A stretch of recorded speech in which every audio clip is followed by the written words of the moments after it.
देखेंगे बेटा ऑक्ट्राहेड्रल कॉम्प्लेक्सेस पर देखेंगे बेटा वैलेंस बॉन्ड थ्योरी को। तो ऑक्ट्राहेड्रल कॉम्प्लेक्सेस में देखो, इसमें मैंने 2-3 एग्जांपल करे हैं नोट्स में, हर टाइप का एक एक एग्जांपल मैंने कर रखा है और उससे मिलते जुलते नीचे एग्जांपल लिख रखे हैं, तो उन पर अप्लाई करके तुम खुद देख सकते हो कि कैसे हम उसको इस तरीके से अप्लाई करें।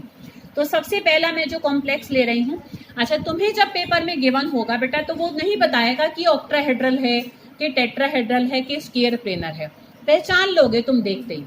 कैसे पहचानोगे, पहले सुनो इस बात को ध्यान से। तुम लीगेंट का नंबर देखना, अगर लीगेंट है 6 और एक जैसे लीगेंट आते हैं, इन एग्जाम्पल में हमेशा सारे सेम लीगेंट होते हैं। सेम लीगेंट समझते हो कि जब लीगेंट्स हमारे सेम होते हैं तो ऐसे कॉम्प्लेक्स को हम क्या कहते हैं, एक तुम्हारा उसका नाम भी था, होमोलेप्टिक और हेट्रोलेप्टिक था, ठीक है। तो होमोलेप्टिक कॉम्प्लेक्स ही मिलेगा तुम्हें हमेशा, जिस पर भी वैलेंस बॉन्ड थ्योरी वो अप्लाई करवाएगा। ऑल लिगेंड्स आर सेम, ठीक है, सारे सेम वाला ही तुम्हें मिलेगा। अब तुम लिगेंड्स का बस नंबर देख लेना, अगर लिगेंड है 6 या लिगेंड है 3 होंगे तो वो कैसा होगा, पक्का बाइडेंटिटी लिगेंड होगा। मतलब तुम्हें कोऑर्डिनेशन नंबर पकड़ना है। नहीं आता कोऑर्डिनेशन नंबर निकालना तो सिंपल देखो, जो लिगेंड लिखे हुए या तो होंगे 6 या होंगे 3। अगर 6 या 3 है तो वो एक ऑक्ट्राहेड्रल कॉम्प्लेक्स ही है। तुम्हारा पहले आधी बात सॉल्व हो गई कि तुम्हें अब करना क्या है अंदर। अब अगर वो ऑक्ट्राहेड्रल है तो किसी भी तरीके से तुम्हें या तो उसमें D2sp3 हाइब्रिडाइजेशन को शो करना है या sp3D2 को शो करना है। अब उसमें भी कौन सी करनी है, लिगेंड को देखकर तुम पहचान लोगे। अगर लिगेंड वो तुम्हें देगा CN, अगर वो लिगेंड तुम्हें देगा CO, अगर वो तुम्हें लिगेंड देगा EN, तो वो हमारे स्ट्रॉन्ग लिगेंड्स होते हैं।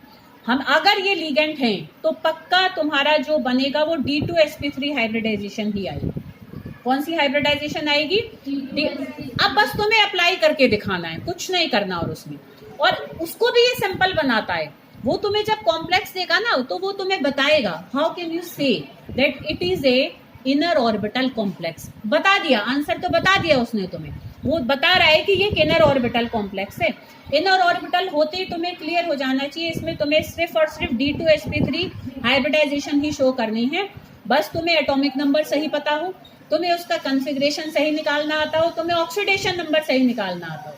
जब तक तुम उसका सही ऑक्सीडेशन नंबर नहीं निकालोगे तब तक तुम अप्लाई कैसे करोगे, ठीक है। कुछ भी तुम गलती कर रहे हो पर उसके आंसर में D2sp3 हाइब्रिडाइजेशन ही आएगा। अगर उसने ये कह दिया कि how can you see that it is an inner orbital complex, how can you see that it is D2sp3 hybridized, और उसमें जब हम अंदर पेयरिंग करेंगे तो ज्यादातर क्या होता है कि डायमैग्नेटिक ही बनता है, कई बार एक आध बच जाता है पर ज्यादातर डायमैग्नेटिक बनता है। अब वो ये भी तुमसे कह रहा है कि how can you say that it is a diamagnetic complex, तो भी तुम्हें क्लियर हो जाना चाहिए कि स्ट्रॉन्ग लिगेंड पे पेयरिंग करा देगा और अंदर सबको भर देगा।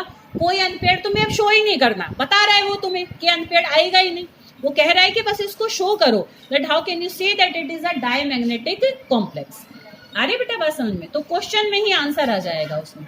तो एक एग्जाम्पल पर हम अप्लाई करेंगे। तरीका देखो बेटा, 3 बार तुम्हें ऑर्बिटल्स जरूर बनाने हैं, कोई उसमें आलस नहीं करना कि एक बार में गुछ करके सारा काम निपटा दो, ऐसे कुछ नहीं करना है, ठीक है।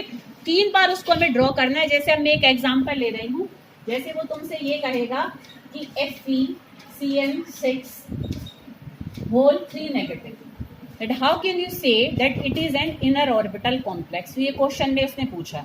या वो ये कहेगा how can you say that it is a low spin complex, ठीक है बेटा। और लो स्पिन से भी तुम्हें समझ में आ जाना चाहिए कि पेयरिंग हो जाएगी और स्पिन्स का टोटल नंबर कम हो जाएगा। अब बस अप्लाई करना सीखो। देखो बेटा कैसे अप्लाई करते हैं, नीचे इसकी काफी सारे एग्जाम्पल मैंने करे हुए हैं, तुम उनमें से चाहो तो छांट कर देख सकते हो कि कैसे अप्लाई करना। तो यहाँ पर देखो बेटा, इसमें अब हम आयरन की ऑक्सीडेशन स्टेट निकालेंगे। निकालो, यहाँ पर आयरन की कितनी निकल कर आएगी, निकाल सकते हो +3, ठीक है। कैसे निकाली हमने, ओवरऑल देखो इसमें x, यहाँ पर -6 इक्वल टू -3, तो x इज इक्वल टू क्या आ जाएगा बेटा, +3। तो अब हमें पहले सही ऑक्सीडेशन स्टेट तक पहुंच जाना है। तो आयरन की हमने इसमें ऑक्सीडेशन स्टेट निकाल ली Fe3 पॉजिटिव। तो Fe3 पॉजिटिव में बना उसका कॉन्फ़िगरेशन बॉक्सेस वाला बनाना है बिल्कुल यहाँ पर, क्योंकि हमें हाइब्रिडाइजेशन शुरू करनी है, ठीक है। तो Fe3 पॉजिटिव, तो बेशक और करेक्ट करने के लिए ज्यादा प्रिसाइज तुम्हारा आंसर बने तो यहाँ पर ऐसे करके लिखो वैलेंस शेल इलेक्ट्रॉनिक कॉन्फ़िगरेशन। भाई हम इसका क्या लिख रहे हैं, वैलेंस शेल इलेक्ट्रॉनिक कॉन्फ़िगरेशन लिख रहे हैं। कोई बात नहीं, अगर ये छूट भी जाए तो ऐसी कोई बात नहीं है, but Fe3 positive with its proper oxidation state इसको हमें यहाँ शो करना है। तो अब हम इसके ऑर्बिटल्स बनाएंगे। पहले बनाओगे 3D, फिर बनाओगे 4s। वैसे तुम्हें अंदाजा आ जाएगा अगर तुम अप्लाई करके देखोगे तो, क्योंकि ये स्ट्रॉन्ग लिगेंड है तो अंदर वाला D यूज होगा, तो तुम्हें बाहर का 4D बनाने की कोई जरूरत नहीं है। जरूरत है तो बनाओ, नहीं जरूरत है तो कोई नीड नहीं है उसको ड्रॉ करने की। और हम यहाँ पर बना देंगे 4p। ठीक है, अब यहाँ पर देखो बेटा, अब अगर मैं Fe3 पॉजिटिव का कॉन्फ़िगरेशन बनाऊंगी तो पहले Fe3 पॉजिटिव का तुम रफ बना लो। आयरन का क्या होता है बेटा, 3d6 4s2। अब मुझे 3 पॉजिटिव का बनाना है तो 2 s के जाएंगे, एक d का जाएगा, तो क्या बचेगा इसका 3d5। ऐसे ये रफ में काम कर लो, यहाँ नहीं करना, साफ रखना है यहाँ पर बिल्कुल। ठीक है, बस इस अप्लाई करने पर ही तुम्हें पूरे नंबर तुम्हारे हाथ में आएंगे। अब इसमें हम यहाँ पर क्या कर देंगे, इन 5 इलेक्ट्रॉन्स को ऐसे शो कर देंगे। ठीक है, क्यों, क्योंकि इसका 3d5 कॉन्फ़िगरेशन होता है। अब हम यहाँ पर एक लाइन लिखेंगे, क्योंकि लिगेंड है स्ट्रॉन्ग, तो हम यहाँ पर लिखेंगे बेटा in presence of strong CN ligands हम लिखेंगे पेयरिंग अकर्स। क्या हो जाएगी, पेयरिंग हो जाएगी।